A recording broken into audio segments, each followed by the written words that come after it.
Welcome to The Explainer, where we break down the big stories. And today, we are deconstructing President Trump's really wide-ranging and honestly newsworthy interview with Norah O'Donnell. There is a lot to unpack here. So let's just start with this one quote, because it really captures the president's entire economic philosophy. This wasn't just some off-the-cuff remark, This idea was the thread running through the whole conversation. For him, tariffs aren't just about trade. They're a tool for, well, almost everything.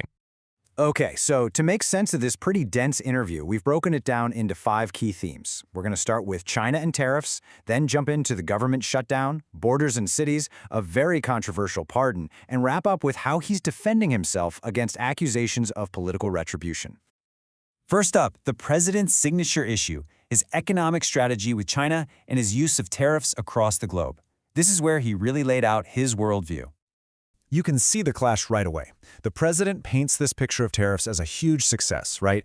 Billions of dollars flowing in, companies coming back to the U.S. But O'Donnell pushes back, pointing to the real-world consequences, like the pain for soybean farmers and the fact that we depend on China for some really critical materials. And this is where things get really interesting. The president connects his economic policy directly to foreign policy. He basically makes the case that he's using all this trade pressure to brand himself as a peacemaker on the world stage. And he came with receipts, or at least his version of them. He laid out this very specific list of 8 conflicts he says he's already solved. And here's the kicker. He claimed that in 60% of these situations, it was the threat of tariffs that brought everybody to the negotiating table. Okay, let's pivot from the global stage to a major showdown happening right here at home, the looming government shutdown. This is all about political brinksmanship. And the stakes, well, they are absolutely massive. Just look at this number. We're talking about food aid for 42 million people just stopping.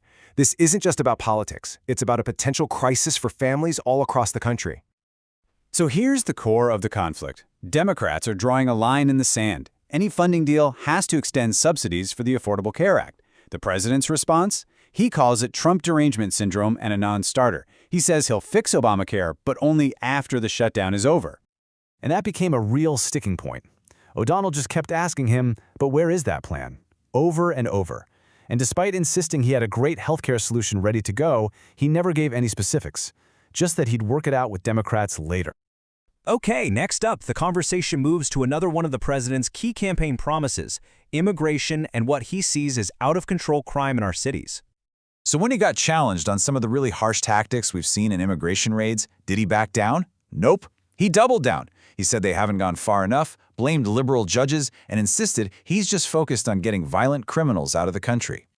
And then, to really drive his point home, he used this incredibly stark, very graphic example.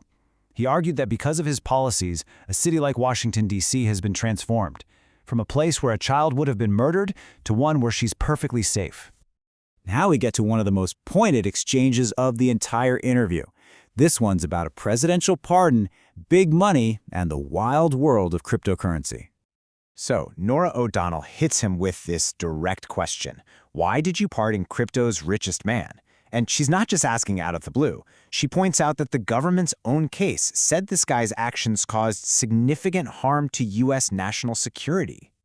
And the president's response was, well, it was a real head-turner. He just says, I don't know who he is. He claimed he was told it was all a Biden witch hunt and that he was just trying to support the crypto industry in America.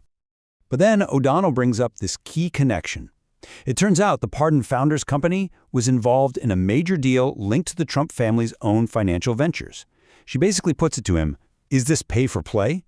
The president denied knowing anything about it, saying he's just too busy. All right, let's move to our final section, which gets into the recent indictments of several of the president's most prominent critics. The interview highlights what looks like a pattern, right? You've got these major public figures, James Comey, John Bolton, Letitia James, who have all been very vocal opponents of the president, and now they've all been indicted. So when O'Donnell asks him straight up, is this political retribution? Watch what he does. He completely reframes the whole thing. He points to his own indictments and impeachments and says that's the real political weaponization. He calls his critics scum, then says his own response has been very mild-mannered. So what's the big takeaway from all this? The interview really showed a president who is projecting this consistent message of strength and success, and who is completely defiant when confronted. Every single challenge is framed as a battle against corrupt opponents.